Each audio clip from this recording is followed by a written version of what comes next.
primeira celebridade gospel que eu tô trazendo aqui pra vocês. Já tá rindo, gente. Ele é sensacional. Tô aqui com Samuel Mariano. E com o canal, meu objetivo é trazer vocês pra minha realidade. Então, trazer Samuel Mariano é trazer um pouquinho da minha playlist, do que eu gosto de escutar. E pra quem não me conhece, eu sou pentecostal. Nesse momento eu vou pedir pro meu editor adventista colocar aquele hino. Eu sou canela de fogo. Ele tá até rindo. Reteté de Jeová. Porque é bem assim que eu sou e é realmente essa realidade que eu quero mostrar pra vocês. Então, muito obrigado, Samuel, por bater um papo com a gente. Imagina. E já aproveitando, né, falando um pouquinho desse clima mais jovem, eu queria saber como que é vista essa questão da religiosidade hoje dentro das igrejas. Não sei se já ouviu esse termo barolinda, que os irmãozinhos estão brincando por aí. Como que é você identificar hoje uma mulher de Deus? Você ainda olha pra ela, tipo assim, ai, tô usando brinco, não é de Deus não, esse batom aqui já fui desclassificada. Como que funciona isso? Eu acho que a gente precisa ter muito cuidado quando a gente fala religiosidade. A religião, ela nunca foi algo bom para a sociedade. Hitler matou milhões de pessoas por causa da religiosidade.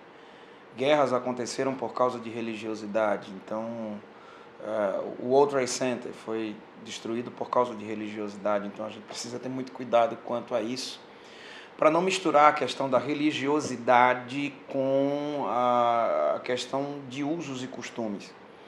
Eu acho que cada igreja, cada membro de cada igreja precisa respeitar um regime interno, precisa respeitar, acima de tudo, a doutrina bíblica, que ela está acima de qualquer regime, mas fica complicado, porque você descobre que batom, brinco, não é pecado.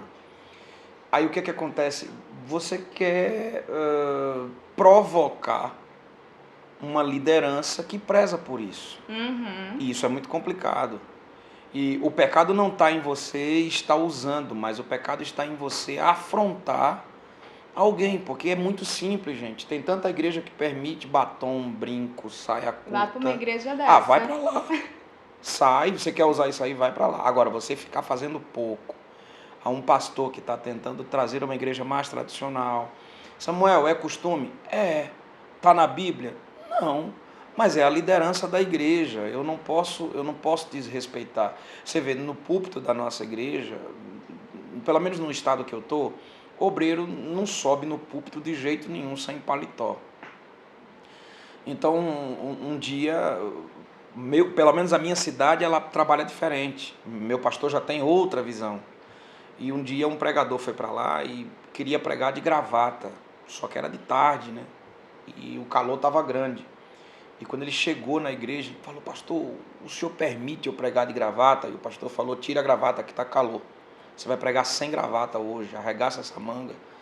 Então o cara ficou abismado, como é que eu estou dentro dessa igreja aqui, que em outros lugares ninguém permitiria. Então cada pastor tem uma visão e a gente precisa respeitar. Se adequar à visão da sua do pastor. igreja. É a liderança, não tem jeito. É o que eu falei ontem, né?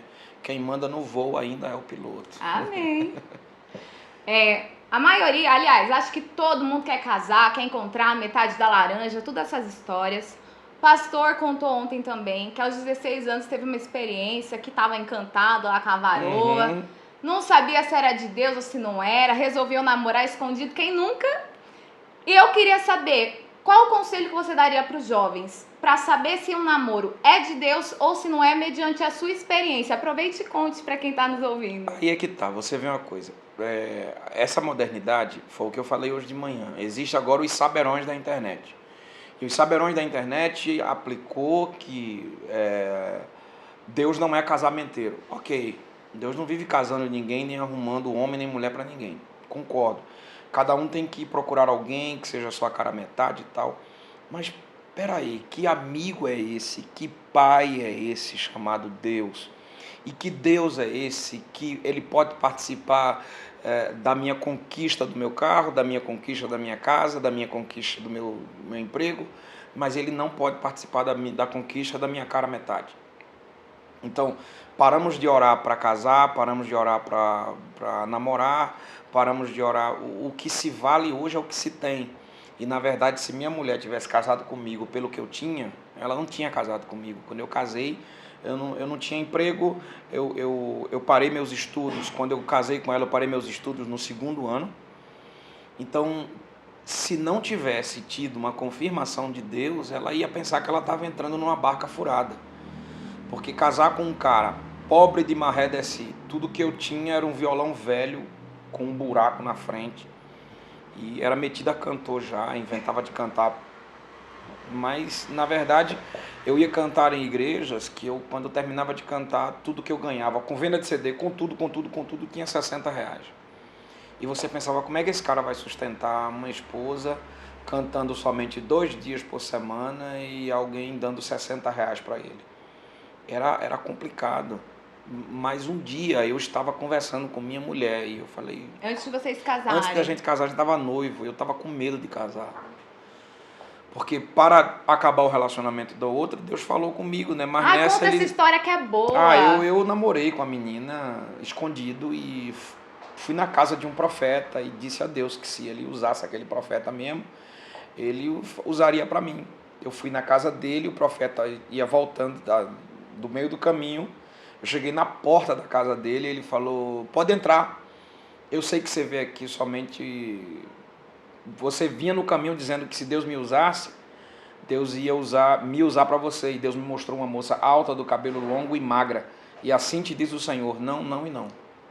Imagina, então, ouvir um não, não e não de Deus. Eu fiquei azedo, né? Nossa. Mais azedo ainda foi quando ele olhou para minha cara e falou, agora pode ir que você só veio fazer isso aqui. Então eu dei meia volta e voltei. Já da minha esposa, eu estava conversando com ela, a gente noivo, e eu falei, amor, um dia Deus me disse que iria fazer assim, assim, assim comigo. Ela fez, peraí, falou isso, isso e isso também? Eu falei, falou, tu estava no dia dessa profecia? Ele disse, não, Deus me disse isso. Eu tenho essa profecia guardada e escrita. E ela me mostrou, meu com provas, Deus, com tudo. Que bênção. Então era como se Deus mostrasse o projeto que ele tinha comigo, ele mostrou para ela, só que na visão de esposa. Já te cortando. Você entende então que o ministério de um casal, quando você está conhecendo alguém, pensando em namorar, você já tem que ter um entendimento. Eu quero fazer isso para o Senhor, você quer fazer o quê? Vai dar pra gente caminhar junto? Eu acho que a maior confirmação de um casal é quando os dois, eles têm um propósito de reino iguais. Iguais. Você casar, por exemplo, você tem um ministério para pregar, mas o cara que você está namorando, ele não gosta de Bíblia. Você vai sofrer. Não tem como, você vai estar pregando e o cara vai estar mascando chiclete na tua cara como se ele estivesse num cinema. Você precisa ter o maior torcedor da sua vida, que é o teu marido. Você está pregando e o cara está lá com os dentes abertos, achando você o máximo. Se você é cantora, ele precisa gostar de música, porque vai ter dia que você vai botar o som bem alto dentro de casa. E se ele for daquele marido chato que diga, eu não gosto de som, eu não gosto, ele vai desligar o som dentro do carro, ele vai desligar. Então, existem certas afinidades que precisam, não precisa ser igual, mas existem certas afinidades, principalmente para o reino, sabe? Porque assim, você pode convencer o cara de ir no cinema com você, e ele pode tomar gosto por isso. Você pode convencer o cara de ir para uma praia com você, e você pode convencer isso. Porém, você não vai viver dentro de uma praia, você não vai viver dentro do cinema, é uma coisa esporádica. Mas aquilo que você vai fazer para o reino, vai se repetir sempre. E se ele não concordar e não gostar daquilo que você faz para o reino, provavelmente você tenha esse é o famoso jugo desigual. Infelizmente, o jugo desigual por muita gente é pregado até hoje como uma menina da Batista e o cara da Assembleia, um menino não sei de onde, o que também já é complicado. Porque, poxa vida, tu é do reteté e casa com um cara batista profissional. Deus te toma dentro de casa, o cara... Para com isso, aqui não quero isso não. Então, peraí. É o famoso jugo desigual mesmo, sabe? Mas assim, o maior jugo desigual para mim que existe é o cara que você vai casar, o que você está interessado, ele não concordar com a chamada de Deus na sua vida, porque os costumes, os usos, eles podem mudarem com o tempo. O teu marido consegue mudar. Agora, a chamada que Deus colocou aí na tua vida é o cara colocando o pé em cima de você e você dizendo, eu preciso sair daqui para fazer. Nada te sustenta, marido, filho, ninguém.